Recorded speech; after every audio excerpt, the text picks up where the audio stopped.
പ്രതിപക്ഷ നേതാവ് വി.ഡി. സതീശന് സഞ്ചരിക്കാൻ പുതിയ ടൊയോട്ടോ ഇന്നോവ ക്രിസ്റ്റ അനുവദിച്ചതിനെ തുടർന്ന് വിവാദം. സംസ്ഥാന സർക്കാരിനെതിരെ UDF ധവളപത്രത്തിലുള്ള ധൂർത്താരോപണം ചോദ്യം ചെയ്താണ് വിമർശനം. പ്രതിപക്ഷ നേതാവ് വി.ഡി. സതീശന് പുതിയ കാർ അനുവദിച്ചതിനെ തുടർന്ന് വിവാദം.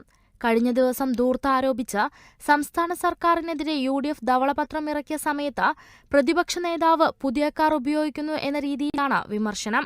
അതേസമയം കാർ ആവശ്യപ്പെട്ടിട്ടില്ലെന്നാണ് വി.ഡി. സതീശന്റെ വിശദീകരണം.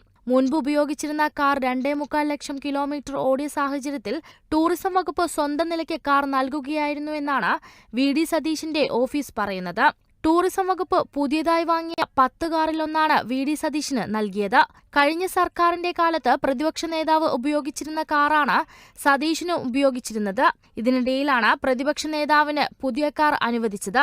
അതേസമയം ഗവർണർക്കും നേരത്തെ കാർ അനുവദിച്ചിരുന്നു. ടൂറിസം വകുപ്പിന്റെ കാലാവധി അനുസരിച്ച് 3 വർഷം പഴക്കമുള്ള വാഹനം ഉപയോഗിക്കരുതെന്നാണ് ചട്ടം. ഇന്നോവ ക്രിസ്റ്റ കാറാണ് വി.ഡി. സതീശന് സഞ്ചരിക്കാൻ പുതിയതായി അനുവദിച്ചത്. News desk Kerala vision news.